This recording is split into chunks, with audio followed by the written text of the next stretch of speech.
J'ai fait pas mal d'erreurs quand j'ai commencé à investir en bourse. J'ai fait des erreurs que je n'aurais probablement pas faites si j'avais eu toutes les connaissances que j'ai aujourd'hui, et je me rends compte qu'on est très nombreux à se lancer dans la bourse alors qu'on ne comprend pas grand chose au marché boursier, et c'est souvent ça qui nous fait prendre de mauvaises décisions. Alors aujourd'hui je vais vous parler de bourse, d'actions, d'ETF, qu'est-ce qu'on achète concrètement quand on investit en bourse, quelle est la meilleure stratégie et qu'est-ce que j'aurais voulu savoir avant de me lancer. Il y a pas mal de définitions et de concepts que je ne maîtrisais pas et que j'ai mis du temps à comprendre, donc on va détailler tout ça dans cette vidéo. Et comme pour l'ensemble de mes vidéos, je rappelle que toutes mes sources sont en description, donc n'hésitez pas à aller regarder si vous voulez en apprendre plus.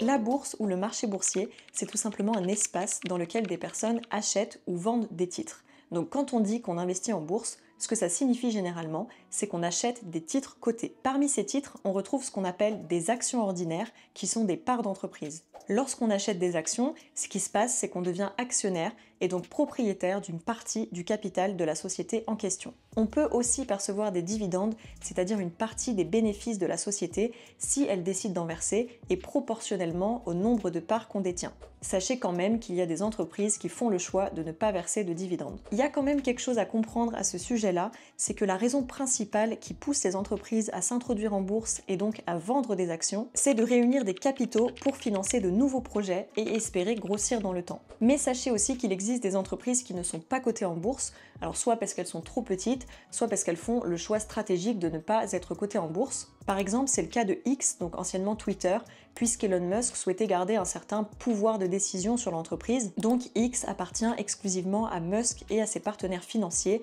et n'a pas de compte à rendre à des actionnaires publics. Donc voilà, tout ça pour vous dire que ça existe, même pour des grosses entreprises. L'autre chose qu'il faut savoir par rapport à ça, c'est que chaque entreprise met un certain nombre d'actions en circulation qui est plus ou moins élevé. La valeur d'une entreprise, qu'on appelle aussi sa capitalisation boursière, c'est tout simplement le nombre de titres que l'entreprise met en circulation multiplié par le prix de l'action. Par exemple, si une entreprise décide de mettre 10 millions d'actions en circulation à 10 euros, sa capitalisation boursière sera donc de 100 millions d'euros. En fait, ce qui se passe quand une entreprise décide de s'introduire en bourse, c'est qu'elle est évaluée par des banques d'investissement et des experts selon tout un tas de critères financiers. L'objectif ici, c'est qu'on puisse déterminer sa valeur, c'est-à-dire que les experts vont regarder son résultat, ses bénéfices, ses perspectives de croissance, etc. Et une fois la valeur de l'entreprise estimée, celle-ci va déterminer le nombre d'actions qu'elle souhaite vendre au public, ainsi que leur prix. Mais à la suite des premiers échanges boursiers, le prix des actions évolue et n'est plus fixé par l'entreprise. Et vous avez sans doute déjà remarqué que le prix des actions, qu'on appelle aussi leur cours, fluctue en fonction du temps. Ce qui explique ces variations, c'est d'une part la loi de l'offre et la demande, puisque plus un titre est acheté, plus son prix augmente et donc plus la valeur de l'entreprise augmente. Et à l'inverse, plus une action est vendue, plus son prix diminue et plus la valeur de l'entreprise, donc sa capitalisation boursière, baisse. Il y a aussi un autre phénomène qui rentre en jeu ici, et c'est ce que j'appelle personnellement la psychologie des investisseurs face au marché. Donc ça se produit notamment quand il y a des évolutions importantes de performance d'une entreprise, des annonces d'innovation, etc. En fait, ce qu'il faut comprendre, c'est que les investisseurs choisissent d'acheter ou de vendre des titres en fonction de ce qu'ils connaissent du marché et de ses tendances. C'est donc eux qui vont agir tous ensemble, et vous aussi si vous achetez des actions, sur la valeur de l'entreprise. Mais ce qu'il faut savoir là-dedans, c'est qu'une action peut très bien être sous-évaluée ou à l'inverse surévaluée par rapport à ce qu'on appelle sa valeur intrinsèque. Tout simplement parce que la psychologie des investisseurs n'est pas parfaite et qu'elle repose aussi sur des émotions. Ce genre de choses, on le ressent un petit peu tous à notre échelle, de savoir si quelque chose est sous-évalué ou est surévalué. Par exemple, quand on voit quelque chose au supermarché, on est tous capables de dire si le prix nous semble correct, si on le trouve trop cher ou si on pense qu'on va faire une affaire en l'achetant. À la différence près que, en ce qui concerne les actions, ça s'étudie parce que c'est un investissement et c'est pas juste quelque chose qu'on consomme. Sur le marché boursier, il peut très bien y avoir un phénomène médiatique qui nous laisse penser qu'il faut acheter des actions d'une certaine entreprise parce que celle-ci va avoir une croissance fulgurante dans les prochaines années, etc. Donc ce qui se passe, c'est que tout le monde va se mettre à acheter les actions de cette entreprise, ça crée un comportement de masse et ce qu'on appelle une bulle spéculative. Une bulle spéculative, c'est quand le prix des actions augmente soudainement de manière excessive, bien au-delà de leur valeur réelle. Et souvent, ça arrive dans le secteur de la tech, quand une entreprise annonce une innovation, les investisseurs commencent à anticiper des profits énormes qui en fait s'avère complètement démesuré par rapport aux capacités réelles de l'entreprise. Sauf qu'à un moment, c'est possible que la réalité rattrape le marché et que les résultats financiers s'avèrent moins bons qu'espérés. Dans ce cas, ce qui se passe, c'est que les investisseurs vendent en masse, donc là, les prix chutent brutalement et l'entreprise perd de la valeur. Parce que quand même, faut pas oublier que derrière chaque action que vous achetez, il y a une société réelle avec des gens qui travaillent, bref, il y a tout un écosystème et c'est pas juste une valeur virtuelle. Petite précision ici, et peut-être que vous l'avez déjà remarqué, mais certaines entreprises vendent des actions à plusieurs centaines, voire milliers d'euros. C'est le cas par exemple d'Hermès. À l'heure où je tourne cette vidéo, son action est vendue à plus de 2000 euros. Et d'autres, à l'inverse, les vendent moins cher, à quelques dizaines d'euros. Mais ce qu'il faut retenir par rapport à ça, c'est que le prix d'une action ne reflète pas la valeur d'une entreprise par rapport à une autre. En fait, on ne peut pas dire que telle entreprise qui vend ses actions à 2000 euros vaut plus qu'une autre qui vend ses actions à 100 euros. En fait, on ne peut pas vraiment comparer les entreprises entre elles de cette manière, puisqu'il faut aussi regarder le nombre de titres en circulation. On va prendre un exemple pour que ce soit un peu plus clair. Donc si on prend une entreprise fictive A qui décide de vendre 10 000 titres à 15 euros, si vous avez suivi la formule de tout à l'heure, sa capitalisation boursière est donc de 150 000 euros. Si à côté, on prend maintenant une entreprise B qui décide de vendre 1000 titres à 20 euros, on voit bien que le prix de l'action unitaire est plus cher, mais pourtant sa capitalisation boursière s'élève à 20 000 euros. Donc en fait, ce qu'on voit, c'est que l'action prise indépendamment et hors de son contexte coûte plus cher, mais quand on prend en compte le nombre de titres en circulation, la capitalisation boursière de l'entreprise B est plus faible que la capitalisation boursière de l'entreprise A. Et en tant qu'investisseur, je trouve que c'est important de s'intéresser à ça, parce que la valeur d'une entreprise nous donne en fait des informations sur ses performances. Alors c'est pas toujours le cas et c'est difficile de faire des généralités, donc prenez pas tout ce que je dis au pied de la lettre et comme une vérité générale. Mais par contre, ce qui est vrai, c'est que la plupart du temps, quand on achète des actions d'une entreprise qui a une capitalisation boursière élevée, on prend un petit peu moins de risques que quand on achète des actions d'une entreprise qui a une faible capitalisation boursière. Par contre, en général, les potentiels de croissance sont aussi plus faibles. En fait, investir en bourse, c'est surtout comprendre ça, c'est-à-dire cet équilibre entre risque et performance qu'il faut trouver. Souvent aussi, quand on débute, j'ai remarqué qu'on est biaisé et limité par le prix de l'action, alors qu'en réalité, il y a d'autres chiffres qui sont importants à prendre en compte quand on s'intéresse vraiment à la performance d'une entreprise. Par exemple, le bilan comptable, le chiffre d'affaires, les ratios financiers, etc. Mais aussi d'autres facteurs un peu plus qualitatifs, comme la qualité de l'équipe, la performance du business plan, le contexte géopolitique et économique du secteur, etc. Donc pour résumer, et c'est vraiment là où je veux en venir, pour faire une bonne affaire et faire fructifier notre argent, on a envie d'investir dans des entreprises dont les actions sont idéalement sous-évaluées, c'est-à-dire vendues moins cher que ce qu'elles vaudraient, en se disant que dans le temps, les entreprises vont éventuellement performer et réaliser des gains significatifs, mais on n'a pas non plus envie de tomber sur une bulle spéculative qui risquerait du coup de nous faire perdre notre argent et potentiellement de manière assez drastique. Investir en bourse en achetant des actions et en espérant doubler ou tripler sa mise, c'est vraiment pas si simple que ça. Attention, je dis pas du tout que c'est impossible parce que c'est pas ce que je pense. Ce que je dis, c'est qu'il y a beaucoup de choses à étudier et à comprendre si on a envie d'investir sans prendre un risque qui soit démesuré. Et en bourse, ce que j'ai aussi compris de manière tardive et après avoir intégré tout ça, c'est qu'il faut être patient et accepter que nos investissements vont fructifier sur du temps long. Et il y a aussi d'autres manières d'investir en bourse que juste en essayant d'acheter les bonnes actions au bon moment. Il y a des manières plus passives et généralement moins risquées qui présentent pourtant des performances qui sont aussi intéressantes, voire des fois plus intéressantes.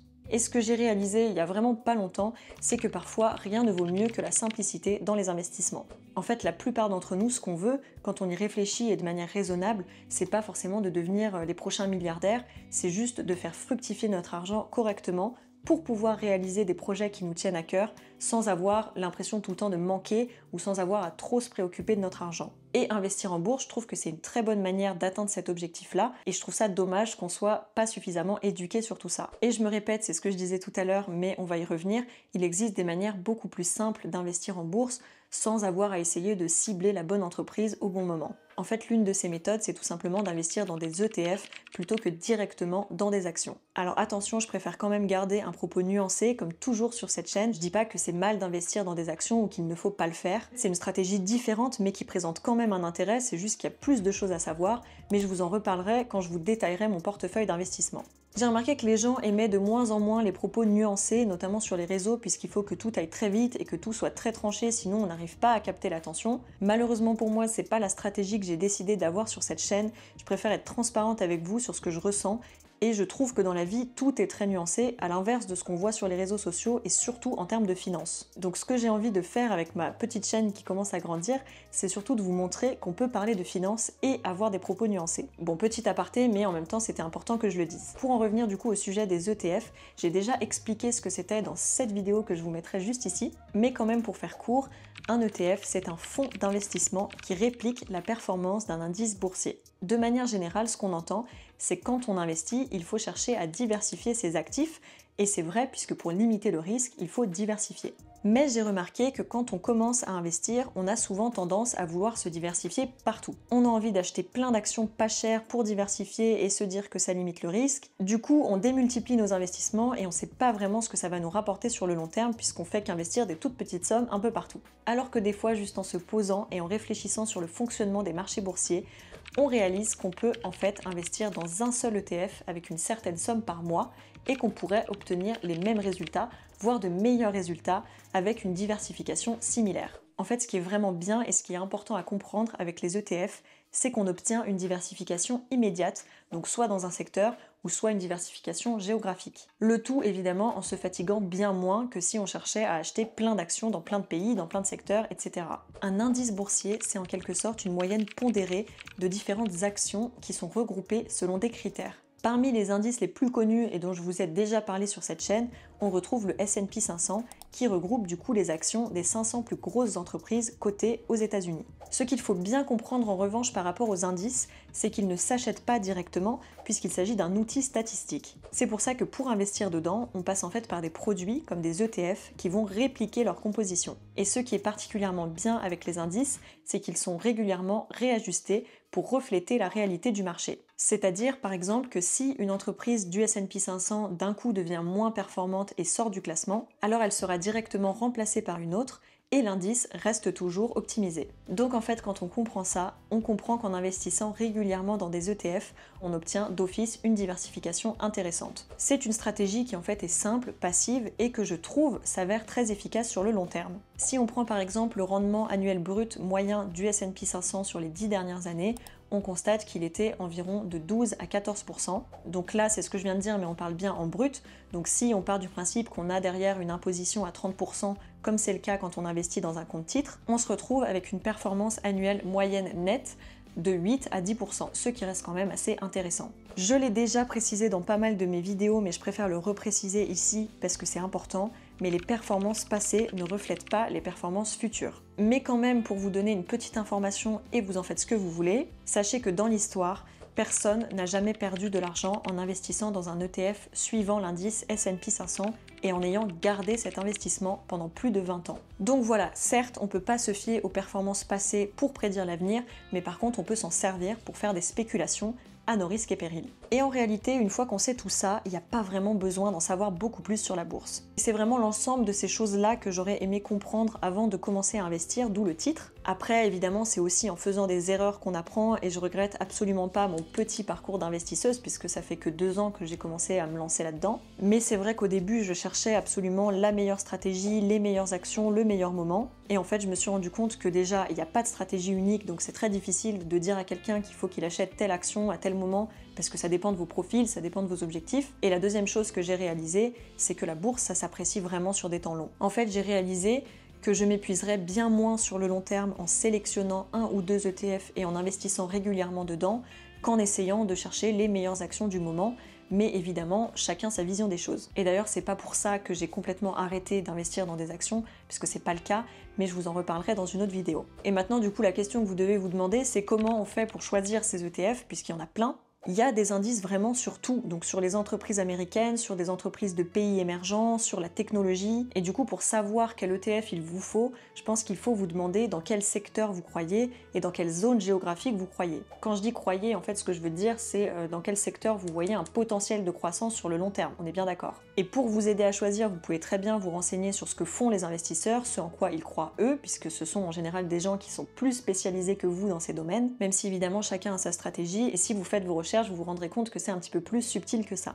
Mais voilà, comme je le disais, n'oubliez pas que ça reste des spéculations et que c'est impossible de prédire avec certitude l'avenir. Moi, je pense quand même que dans la vie, il faut accepter de prendre un certain niveau de risque tant qu'il est modéré et qu'on comprend ce qu'on fait. C'est vraiment ça qui est important. En vrai, j'exagérais un petit peu quand je disais que c'était à peu près tout ce qu'il y avait à savoir sur la bourse parce qu'il y a quand même d'autres choses à savoir et notamment sur les ETF puisqu'il existe plusieurs sociétés qui sont émettrices d'ETF. Il y a plusieurs gestions possibles des dividendes. Il y a ce qu'on appelle des ETF physiques et des ETF synthétiques. Donc pour vous expliquer tout ça plus en détail, je pense que je vous ferai une vidéo globale sur comment on achète des ETF, comment on les choisit et qu'est-ce qui les caractérise. Donc dites-moi en commentaire si ce sujet peut vous intéresser. Mais encore une fois, il n'y a pas de solution unique. Moi, je suis pas là pour vous donner de conseils en investissement ou vous dire quoi faire, déjà parce que je suis pas habilitée pour le faire, mais en plus parce que c'est pas le message que j'ai envie de vous faire passer. Le but de mes vidéos, c'est vraiment que vous appreniez à vous créer votre propre stratégie d'investissement. C'est vraiment une éducation financière que j'ai envie de vous apporter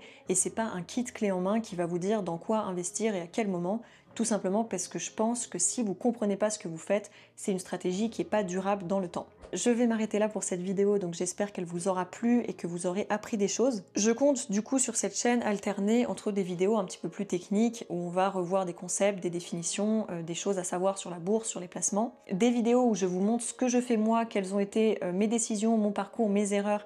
Et encore une fois, ça c'est vraiment propre à moi et c'est en aucun cas des conseils en investissement sur ce que vous devez faire. Et des vidéos un petit peu plus tranquilles de discussion, de réflexion par rapport aux sujets relatifs à la finance. J'espère en tout cas que tous ces formats vous plairont et si vous avez des suggestions à me faire, n'hésitez pas à utiliser l'espace commentaire. Et moi je vous dis à très bientôt pour une nouvelle vidéo.